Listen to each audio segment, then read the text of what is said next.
Residence association Parakkadavu മേഖലാ കമ്മിറ്റിയുടെ നേതൃത്വത്തിൽ കുറുമശ്ശേരി ഗവൺമെന്റ് UP സ്കൂളിൽ ലഹരിവിരുദ്ധ സെമിനാർ നടത്തി.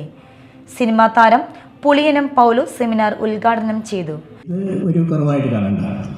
ഇവരിൽ 2-3 പേരുടെ ഉള്ളിൽ ഈ ലഹരി എന്ന വസ്തുവിൻ്റെ അതിൻ്റെ ദുരുപയോഗം കൊണ്ടുണ്ടാകുന്ന അല്ലെങ്കിൽ ഉപയോഗം കൊണ്ടാകുന്ന വിപത്ത് മനസ്സിലാക്കി നിങ്ങളിൽ 1-2 പേരെങ്കിലും ഇതിനെതിരെ പ്രതികരിക്കാൻ മുന്നിട്ടിറങ്ങിയാൽ അത് നമ്മുടെ ഈ യോഗത്തിൻ്റെ വിജയമായിരിക്കും. ആ 2-3 പേര് അവരെ പ്രവർത്തനം കൊണ്ട് 3 എന്നുള്ളത് 30-30 300 ആയി. നമ്മുടെ പഞ്ചായത്തിലുള്ള വിവിധ റെസിഡൻസ് അസോസിയേഷനുകൾക്കൊക്കെ അസോസിയേഷൻ പാറക്കടവ് മേഖലാ പ്രസിഡന്റ് റീന രാജൻ അധ്യക്ഷത വഹിച്ചു. Ernakulam assistant excise inspector KS Ibrahim class എടുത്തു. Chengamanad police sub inspector NK Santhosh, CD Sudhan, AK Raju എന്നിവർ സംസാരിച്ചു.